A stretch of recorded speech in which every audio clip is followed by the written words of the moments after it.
দেখো আমরা আজকে করাবো হচ্ছে 3.1 অঙ্ক। এখানে বলছে হচ্ছে সূত্রের সাহায্যে বর্গ নির্ণয়। তাহলে আমরা সূত্রের সাহায্যে বর্গ নির্ণয় করি। 1 ক দেওয়া আছে আমাদের, যেটা আমরা সেটা তুলে নিই।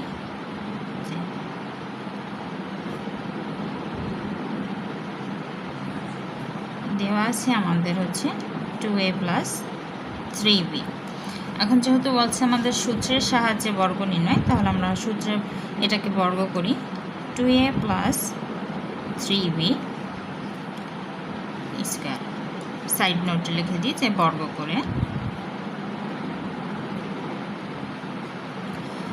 আর এখন এই জায়গায় দেখো আমাদের হচ্ছে 2a + 3b হোল স্কয়ার আছে। 2a কে যদি আমরা মনে মনে a ধরি আর 3b কে যদি b ধরি, তাহলে a + b হোল স্কয়ারের সূত্র আসছে। a + b হোল স্কয়ারের সূত্র আমরা কি জানি? a + b হোল স্কয়ারের সূত্র আমরা কি জানি? a square + 2ab + b square. তো এই সূত্র অনুসারে এখন আমরা এটা বসাই। এই জায়গায় a বলতে কি 2a, তাহলে a স্কয়ার বলতে কি 2a whole square + 2ab, 2a বলতে কি 2a প্লাস ইন্টু b বলতে কি 3b প্লাস b স্কয়ার বলতে 3b হোল স্কয়ার। এখন 2 এর বর্গ করলে আমাদের কত হবে? 2 এর বর্গ করলে 4, এর বর্গ করলে a স্কয়ার প্লাস, আর এই তিনটা গুণ অবস্থায় আছে, তাহলে 2 × 4, 3 × 12, 12 a b প্লাস 3 এর বর্গ করলে হচ্ছে 9, b এর বর্গ করলে b স্কয়ার। তাহলে এটাই হচ্ছে আমাদের অ্যান্সার।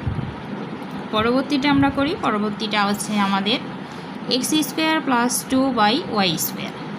তো আমরা অঙ্কটা তুলে নিই, যে দেওয়া আছে তুলি। দেওয়া আছে আমাদের, দেওয়া আছে হচ্ছে x স্কয়ার + 2y স্কয়ার। যেহেতু বলছে সূত্রের সাহায্যে নির্ণয় করতে বলছে, তো আমরা এটাকে বর্গ করি। x স্কয়ার + 2y স্কয়ার, আর সাইড নোট লিখে দিই যে বর্গ করে। এখন আমরা মনে মনে দেখো, যদি x স্কয়ারটাকে a ধরি আর 2y স্কয়ারটাকে b ধরি, তাহলে আমাদের সূত্র আসে a + b হোল স্কয়ারের সূত্র, যেটা আমরা আগেই দেখাইছি যে a + b হোল স্কয়ারের সূত্র a square + 2ab + b square.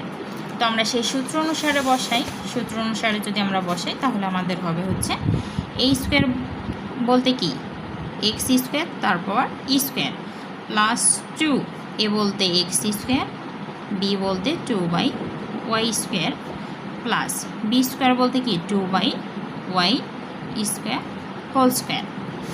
এখন x স্কয়ারকে যদি আমরা বর্গ করি, হবে আমাদের x4 প্লাস এই তিনটা দেখো আমাদের গুণ অবস্থায় আছে। আমরা যদি প্রথম দুইটা গুণ করি, তাহলে 2x স্কয়ার, আর আমরা জানি যে কোনো ভগ্নাংশের পাশে যদি গুণ অবস্থায় থাকে, তাহলে সেই সংখ্যাটা যে লবের সাথে গুণ হয়। তাহলে 2x স্কয়ার আমাদের 2 এর সাথে গুণ হলে হবে হচ্ছে 4x square y square plus 2y স্কয়ারকে যদি আমরা বর্গ করি, 2 এর বর্গ করলে 4, y স্কয়ারের বর্গ করলে y4।